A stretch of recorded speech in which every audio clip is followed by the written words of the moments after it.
모든 사람에게 구원을 주시는 하나님의 은혜가 나타나 우리를 양육하시되 경건하지 않은 것과 이 세상 정욕을 가리고 신중함과 의로움과 경건함으로 이 세상에 살고 복스러운 소망과 우리의 크신 하나님 구주 예수 그리스도의 영광이 나타나심을 기다리게 하셨으니 그가 우리를 대신하여 자신을 주심은 모든 불법에서 우리를 속량하시고 우리를 깨끗하게 하사 선한 일을 열심히 하는 자기 백성이 되게 하려 하심이라.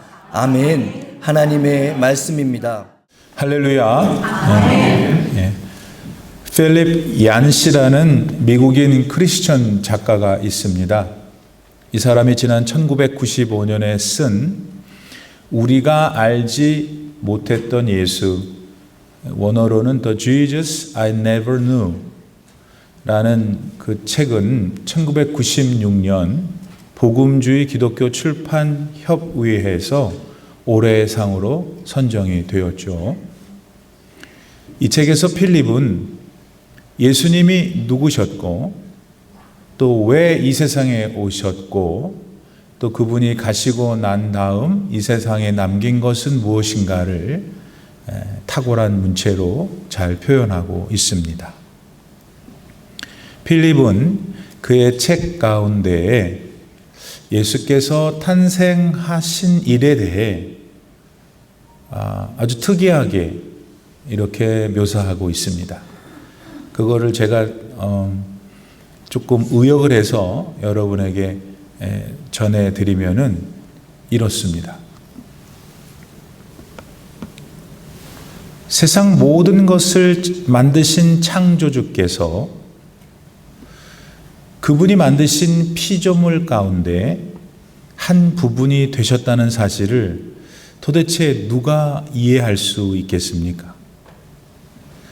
예수께서 탄생하신 일은 춥고 어두운 어느 날 밤 베들레헴 누추한 어딘가에서 영계와 물질계가 극적으로 교차한 사건입니다. 처음도 나중도 없으신 하나님께서 시간과 공간으로 들어오신 것이니까요. 또 온 우주를 가득 채우고 계신 하나님께서 돌연 시골뜨기 아이가 되신 것이기도 합니다. 그랬기에 예수님은 다른 평범한 아이들과 똑같이 걷는 법과 말하기와 혼자 옷 입는 법을 배우셔야 했습니다. 이거는 하나님께서 의도적으로 사람의 몸을 입으심으로 스스로 완전하지 못한 결함 속으로, 약점 속으로 들어오신 것을 말해줍니다. 그러나 그의 사람으로의 태어나심은 그것으로 그치지 않습니다. 예수님의 전지하심은 당시에 통용되던 언어를 배워야 하는 한정된 두뇌로 바뀌었고 모든 곳에 동시에 계실 수 있는 예수님의 편재하심은 두 발로 걷거나 혹은 나귀를 타야 하는 모습으로 바뀌었습니다. 또한 예수님이 가지신 전능하심은 나무를 켤 정도의 힘은 있었지만 자기를 방어할 수 없는 나약한 상태로 변했습니다. 더 나아가 한눈으로 온 우주의 별들을 바라보시던 그분이 나사렛의 좁은 오솔길과 유대 광야의 바위들과 예루살렘의 복잡한 거리를 쳐다보셨습니다. 그렇게 예수님은 이 세상에 태어나시면서 물질을 만드신 분이 그 물질의 형태를 취하신 겁니다. 마치 화가가 자신이 그린 그림의 한 점이 되듯 극작가가 자신이 쓴 연극 대본의 한 등장인물이 되듯이 말입니다. 자, 여러분은 지금까지 들으신 필립 얀시의 이런 상상에 대해 어떻게 느끼셨습니까? 분명 많은 분들이 예수께서 탄생하신 일이 그런 일이었겠구나 동감하실 겁니다. 그런데 그런 동감과 더불어 우리는 다른 한 가지를 생각해 볼 수 있습니다. 그거는 예수님의 탄생이 그런 의미를 가지는데 왜 그렇게 하나님이신 예수께서 이 세상에 오셨냐는 질문입니다. 여러분, 창조주 예수님께서 왜 굳이 당신이 만드신 피조물 안에 갇히셔야만 하는 한 인간으로 세상에 오실 수밖에 없으셨던가요? 그거는 저와 여러분을 구원하시어 영원한 생명을 주시기 위해서입니다. 이 진리를 지금 여러분은 진정 믿고 계십니까? 사랑하는 여러분, 오늘은 예수께서 이 세상에 오신 날을 기념하는 성탄일입니다. 부활절이든 독립기념일이든 각 기념일이 갖는 의미가 각각 따로 있잖아요. 마찬가지로 오늘 성탄일도 그 깊은 의미가 있을 겁니다. 그렇다면 오늘 여러분은 성탄의 깊은 의미를 알고 믿고 그 믿음을 실천하고 계십니까? 만일 여러분이 그런 분들이라면은 오늘 주신 본문 말씀의 내용을 하나하나 지금 삶에서 기억하고 실천하고 있을 겁니다. 그렇다면 오늘 본문 말씀 뭐에 대한 것이고 왜 그것이 성탄을 믿고 기다리는 사람들의 삶에 반드시 나타나야만 하는 삶의 덕목들일까요? 오늘 본문 말씀을 담고 있는 디도서는 사도 바울이 제자 디도에게 보냈던 목회 서신입니다. 이 디도서는 교회를 세우고 복음을 전파하던 사도 바울이 자신과 같이 교회를 목회하는 디도에게 해주는 권면이고 교훈입니다. 당시 디도가 목회하던 크레타라는 곳에는 거짓 교사들이 많았습니다. 예수님을 통해서만 구원을 얻을 수 있는 참 복음에 시비를 거는 사람들이 무척 많았죠. 그래서 바울은 디도한테 교회 내에 여러 연령층의 사람들이 계시는데 그분들에게 어떤 것을 권면하며 가르치라고 말해 주었습니다. 또 참된 구원은 오직 예수 그리스도를 믿는 믿음을 통해서만 얻는 것임을 강조했죠. 그런 중에 특별히 바울은 오늘 주신 디도서 본문에서 크게 세 가지 진리를 선포하고 있습니다. 이거는 하나님께서 바울에게 깨우쳐 주신 영원한 진리들이죠. 그러므로 오늘 예수 그리스도가 구주인 것을 믿는 사람들은 이 세 가지 진리 위에 서서 살려고 최선을 다하고 계실 겁니다. 그것이 성탄하신 예수님이 원하시는 것이고 그 성탄의 주인공이신 예수님 믿고 따르는 사람들의 당위이기 때문이죠. 그러면 그 세 가지 진리란 무엇일까요? 오늘 여러분들은 그걸 진짜 믿고 실천하고 계십니까? 그 진리 중 첫 번째는 본문 11절 말씀에 나오는 대로 모든 사람에게 구원을 주시는 하나님의 은혜가 예수님임을 믿고 살아가는 겁니다. 하나님의 은혜가 예수님이다. 여러분, 지금도 살아계셔서 역사하시는 하나님께서는 모든 사람이 진리를 알아 구원에 이르기를 원하고 계세요.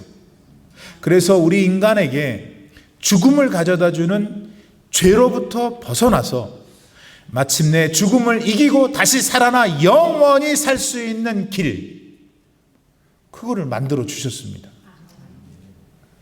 그리고 그것을 하나님의 은혜라고 부르는데, 그 이유는 영생을 얻는 길을 만드는데 우리 인간이 도운 일이 하나도 없거든요. 그저 인간이 해야 할 일은 만들어 주신 그 길을 믿고 하나님을 향해 나아가는 것뿐입니다. 그런데 그 길이고 그 은혜가 뭐냔 말입니다. 바로 예수 그리스도가 길이고 은혜란 말입니다. 이 성탄의 주인공 되시는 분 말입니다. 그러므로 오늘 여러분은 성탄하신 이 예수님을 경배하고 감사하며 계시냐는 거예요.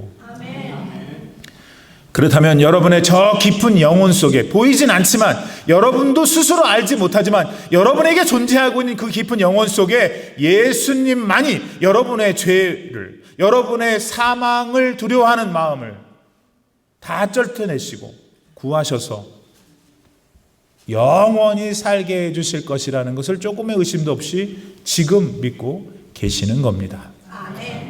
그 믿음을 앞으로도 계속 더 강하게 나타내면서 사시기를 축복합니다. 두 번째로, 성탄을 진정 믿고 예수님을 경배하며 살아가는 사람들은 세상의 가치체계가 아니라 value system, no worldly value system, 세상의 가치체계가 아니고 하나님 나라의 가치체계가 진짜 진리구나를 알고 그것에 기초해서 살아갑니다. 여러분, 본문 12절 말씀에 따르면 성탄의 주인공이신 예수님을 믿는 사람들도 경건하지 않은 것과 세상 유혹에, 정욕에 빠질 수 있다고 했습니다. 이거 쉽게 말하면 성탄을 믿고 기뻐하는 우리 그리스도인들도 이 세상에서 살아야 해요. 그리고 지금 우리 안에는 구원받았지만 우리 영혼은, 우리 육신 안에는 정욕이라는 죄된 본성이 남아있다는 말입니다. 그래서 여러분이 예수 믿고 하나님 사랑해도 죄를 짓는 거예요. 저를 보세요. 죄 안 짓는 사람 손 들어 보세요. 아무도 없어요. 그럴 수가 없어. 영혼은 구원받았으나 육신이 아직도 세상에 있고, 이 육신은 죄된 정욕이 있기 때문에 그렇다 이거예요. 그런데 그럼에도 불구하고 그거를 알지만은 그걸 핑계로 세상을 따라가지 않고 어떻게든지 주님의 말씀에 입각하여 변화된 삶을 살려고 최선을 다하는 게 그리스도인들이에요. 이 일을 하나님이 과연 좋아하실까? 그렇지 않으실까? 그 결정에 대단히 신중합니다. 내 감정과 인격으로는 절대로 희생도 할 수 없고 나눔도 하고 싶지 않지만은 내 안에 계신 하나님을 향한 믿음 때문에 결국은 의로운 길을 택하게 됩니다. 그렇게 매사에 있어서 하나님을 공경하고 그분을 두려워하는 마음으로 사는 것, 그게 하늘나라의 가치체계를 가지고 사는 사람들의 모습입니다. 오늘 여러분은 어떻게 살고 계십니까? 우리 교회 학교 자녀분들은 어떻게 살고 계십니까? 만약에 여러분이 다 그렇게 살고 계시죠? 아멘? 네. 만약 여러분이 다 목사님 저는 그렇게 살고 있습니다 한다면은 당신이 태어나신 날을 기념하러 경배하러 온 여러분을 예수님이 굉장히 기뻐하실 겁니다. 아니, 생일의 주인공이신 예수님께서 당신이 받고 싶은 선물을 여러분이 갖고 왔는데 어떻게 기뻐하지 않으실 수 있겠습니까? 여러분 보세요. 시간이 지나잖아요. 성탄절은 또 지나요. 때문에 이 성탄절에 느꼈던 분위기와 거기서 느껴지는 우리의 감상도 또 지나가요. 맞죠? 왜냐하면 우리 인간이 가진 감정과 의지가 그 정도밖에는 안 되기 때문에 그래요. 그러나 하나님께서는 성탄절 바로 오늘 우리가 가졌던 믿음이 이 성탄절이 끝나고 다음 성탄절이 되는 그 순간까지 계속 지속되기를 원하신다는 거예요. 그렇다면 하나님이 그렇게 원하신다면 우리가 그 믿음을 지속할 수 있는 길이 있는가 그 말이에요. 있어요. 그건 오늘 주신 말씀에서처럼 내 속 안에서 뭔가 pursuing, 추구하는 가치가 세상의 가치가 아니라 하나님의 가치, 예수 그리스도의 복음, 하나님의 말씀에 근거해서 살 때 여러분 그렇게 할 수 있다는 거예요. 오늘 여러분은 그런 분들이 다 되어서 먼저 성탄하신 예수님을 개인적으로 기쁘게 해드리고, 그래서 그것으로 말미암아 여러분의 삶이 더욱더 축복받는 아름다운 인생이 되기를 바랍니다.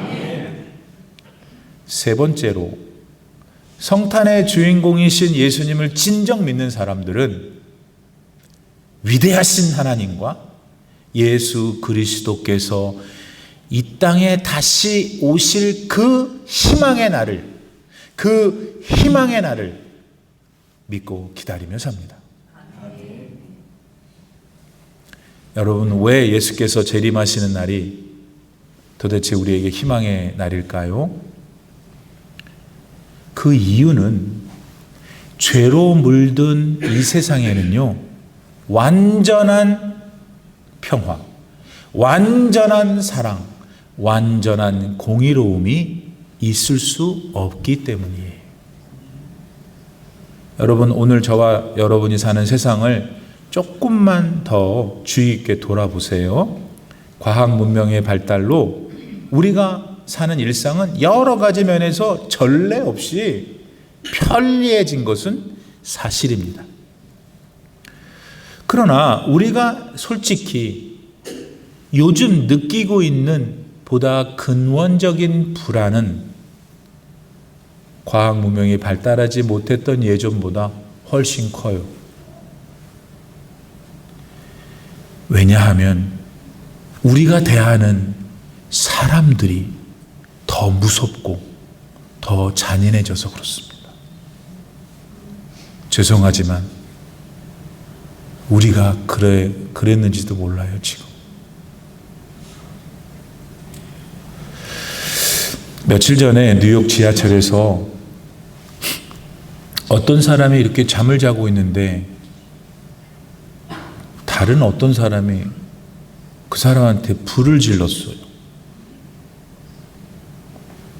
근데 더 기가 막힌 건 불을 지르고 나서 그 사람, 불타고 있는 사람을 물끄러미 봤다는 것입니다. 여러분이 얼마나 잔인한 마음입니까? 또 본인이 옳다고 여기는 것을 이루기 위해서 다른 사람들을 처단하려고 했던 극단적인 일들이 창피하지만은 우리 조국 대한민국에서 일어났지 않습니까?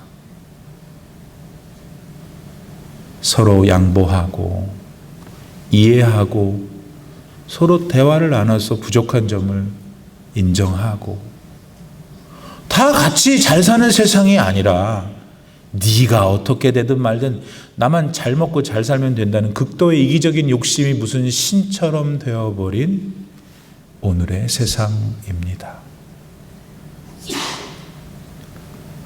그러나 여러분, 이 땅에 내려오신 예수님의 나라는 전혀 그렇지가 않습니다.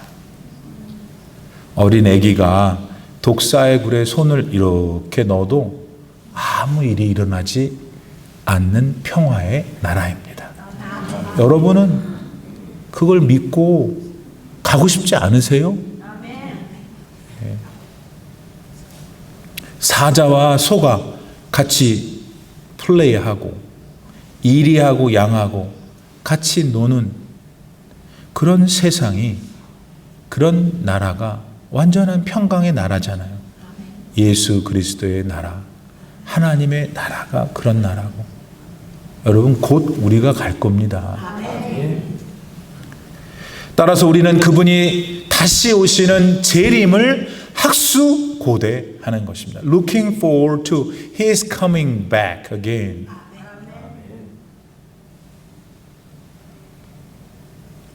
다시 물어봅니다. 왜 우리는 성탄절에 특별히 이런 우리의 희망을 다시 꺼내 소망하는 걸까요?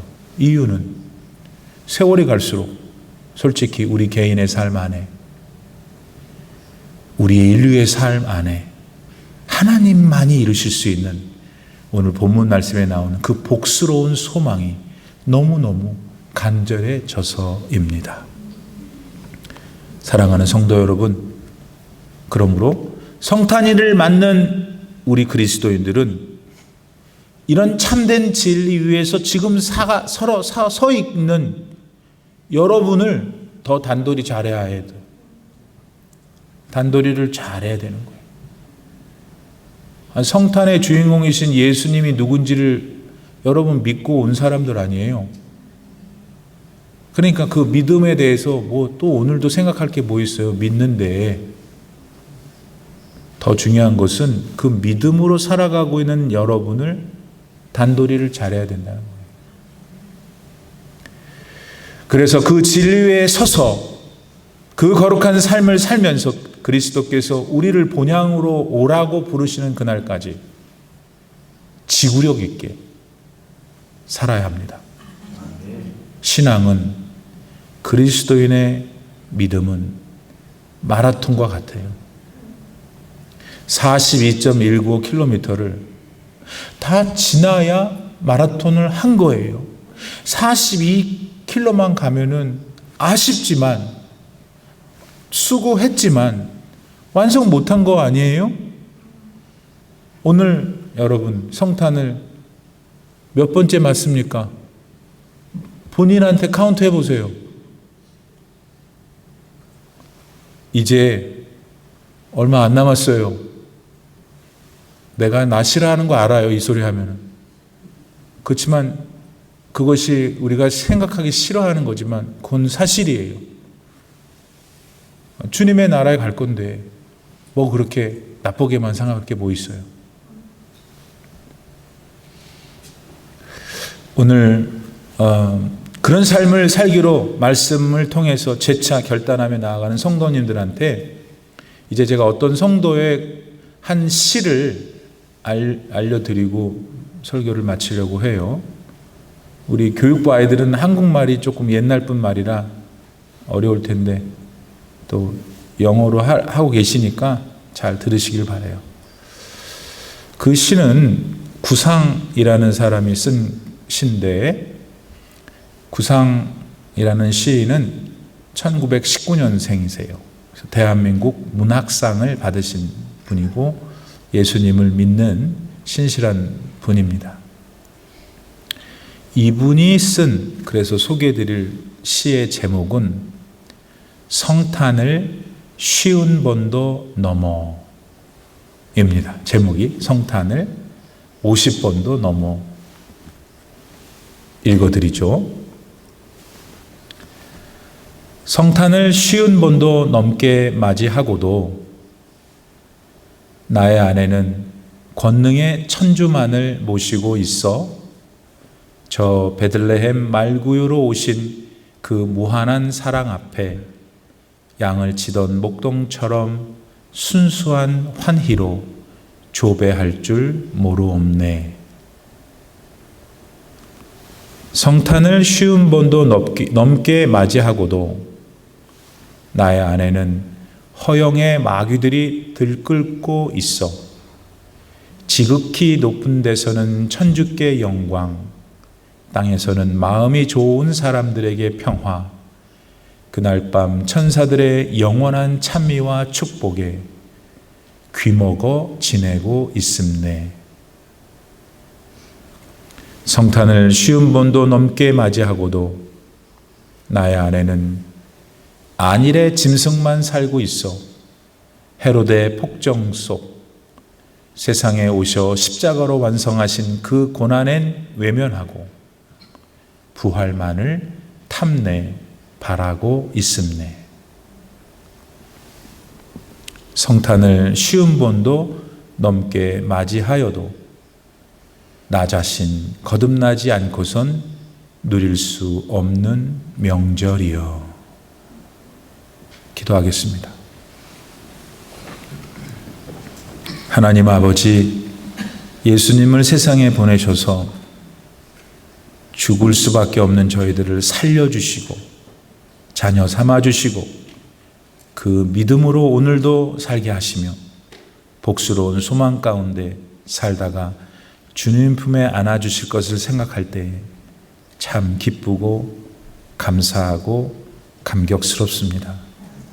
예수 그리스도의 탄생하심이 진정 모든 인류에게 유일한 복이고 참된 구원이며 소망임을 하나님 계속해서 증거하며 그리고 내 자신이 누리며 주께서 나를 부르시는 그날까지 살아갈 수 있는 모든 성도님들이 되게 하여 주옵소서. 특별히 같은 자리에서 예배를 드리고 있는 우리 교육부 산하의 모든 어린 자녀들 성령으로 역사하시옵소서.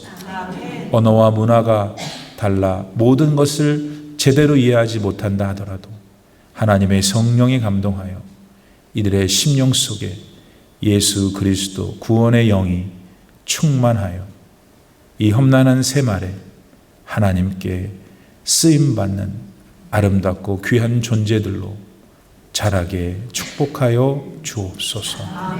예수님의 이름으로 기도드립니다. 아멘.